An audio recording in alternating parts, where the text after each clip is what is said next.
Hello everyone, welcome back to the channel. Today, we're diving into a topic that's as shocking as it is heartbreaking. Reports that Putin has abandoned his own troops, leaving them stranded in Ukraine's kill zones. This isn't just a story about military strategy gone wrong. It's a story of betrayal, desperation, and human cost, so buckle up because we're going deep. It's been months since the war began, and the Russian military has faced setbacks on multiple fronts. Losses, morale issues, logistical failures, none of those are new. But what is new is the growing body of evidence that some Russian units feel utterly forsaken by their command. Soldiers report being left without support, without reinforcements, and sometimes without orders. They are stuck in deadly zones where Ukrainian forces have the advantage, and it seems higher-ups have made the decision not to risk further resources to bring them out. In recent weeks, social media and leaked videos have painted harrowing scenes. Russian troops, surrounded on multiple sides, calling for artillery cover that never comes, crying out for ammunition that doesn't arrive, watching comrades fall in front of them while radio silence reigns from command. These are first-hand voices, voices whose survival depends on being heard. Many are questioning whether Moscow still cares about them at all. One major claim is that supply lines are being deliberately neglected. Fuel trucks don't arrive, medical evacuation units don't come, food and ammunition convoys get delayed or never show up. Some battalions say they've had to bury the dead where they fell because no one is coming to collect the bodies. The mystifying part is that in some cases, units just across the front line get care and support. But these men are left isolated. That speaks less of chaos and more of choice. Some analysts argue that Putin and his inner circle are prioritizing political survival over military rescue. Rather than diverting precious resources to pull back failing units, they seem more focused on securing regions they deem strategically essential. That means the troops in exposed, unsustainable positions may be expendable in the larger calculation. The message seems to be, you're on your own now. Also, this abandonment is affecting morale at a deeper level. When soldiers believe that their command won't, or can't, save them, cohesion breaks down. Units fragment, soldiers desert, mutiny or surrender becomes more appealing than dying uselessly. The war loses momentum not only because of material losses, but because the will to fight crumbles from within. It bears noting that this isn't simply incompetence. War always has fog, confusion, delays, but the patterns here suggest a more conscious decision. It's happening repeatedly in zones where Russian lines are vulnerable. The same stories keep emerging, troops calling for help, help never coming. That consistency across units and sectors points to systemic abandonment rather than isolated failure. There are also political risks for Putin. If the public in Russia learns that their soldiers are being sacrificed without backup, backlash will grow. Families will demand answers. Morale at home will wane. That's likely why much is being suppressed or denied. The Kremlin's tight control over media means these stories rarely get full airing inside Russia. Instead, we get state narratives of heroism and success, masking a far more brutal truth. Meanwhile, among military analysts, some believe that Putin may be using these abandoned units as bait, to tie down Ukrainian forces, to fix their positions so that other Russian formations can flank or bypass. In that case, the sacrifice troops become a grim tool of distraction. If true, it's tactic that values objectives over lives. Still, public pressure from Ukraine and the West could force changes. When videos of stranded Russian soldiers go viral, international scrutiny intensifies. That might force Moscow to reconsider whether abandonment is cost-free. However, the question remains, by then, how many men will already be lost? Critically, we should also consider that some commanders may refuse to carry out high-level orders.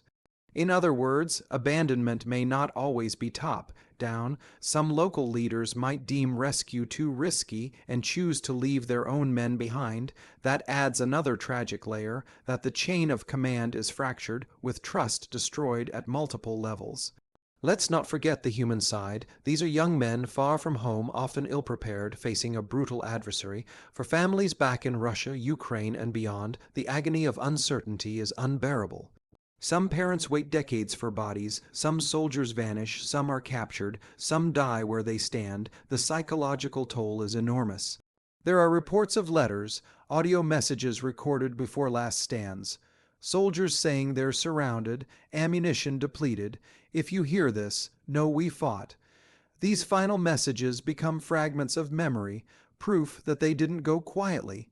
They are evidence and they cut deep, so what can be done? In theory, external pressure, diplomatic, legal, public, can force more accountability. International organizations could demand access to frontline zones to assess treatment of soldiers. Media exposure might compel Moscow to reevaluate policies. But war zones resist oversight, and Russia resists external intrusion. On the battlefield, soldiers can try to break out in smaller groups, avoid choke points, refuse orders they see as suicidal. But that breeds chaos. Disobedience in war is often punished harshly. The risk is high, morale already low.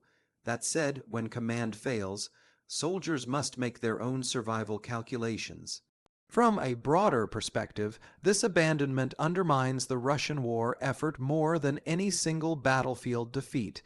Even if a few units are saved, if the rest distrust the system, the entire structure is weakened. War is not just steel and logistics, it's trust, belief, unity. When those erode, collapse follows faster than any tactical defeat, and Ukraine sees advantage. They're aware Russian units are vulnerable, so they push hard where lines are thin, attempt encirclements, intensify pressure. From Kiev's perspective, this isn't just military opportunity. It's a chance to expose cracks in the invader's moral and structural core. It also shifts the narrative. Rather than a faceless invader, Russia becomes a regime that discards its own soldiers. That changes global perception.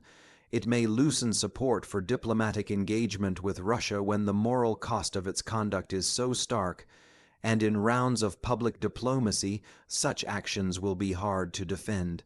Let's be clear, abandonment doesn't always mean complete silence or desertion. In some cases, relief arrives belatedly, sometimes too late. In others, units are partially supported but always short of full reinforcements. The difference between neglect and abandonment is a matter of degree, and judging by the consistency of reports, many of these units are beyond neglect. We should also note that some of these stories may be exaggerated or manipulated for propaganda. War brings misinformation, exaggeration, and psychological warfare, so we need to weigh carefully. But when multiple independent sources, intercepted communications, soldier testimonies, and battlefield outcomes all point in the same direction, it becomes hard to dismiss. The accumulation of evidence points toward a disturbing pattern. If Putin truly is abandoning his own troops, it's not just a tactical or strategic failure, it's a political and moral one. It erodes the foundation of military discipline. It undermines legitimacy. It threatens the regime's internal cohesion. In the long run, this kind of behavior can be more damaging than any battlefield loss. When men feel disposable, their loyalty fractures. Commanders become cautious, fearful, innovation, risk-taking, initiative, all suffer. The best soldiers may desert, the worst remain. That's the slow erosion of any fighting force. We may see ripple effects, units refusing to take orders that risk total annihilation.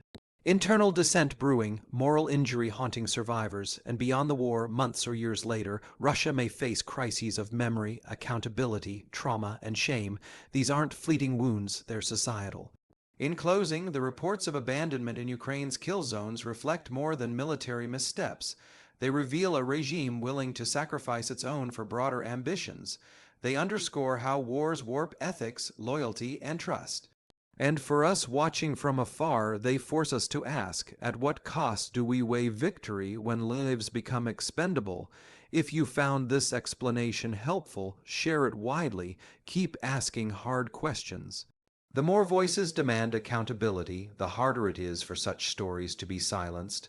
Thanks for sticking with me through this difficult subject. I'll see you next time.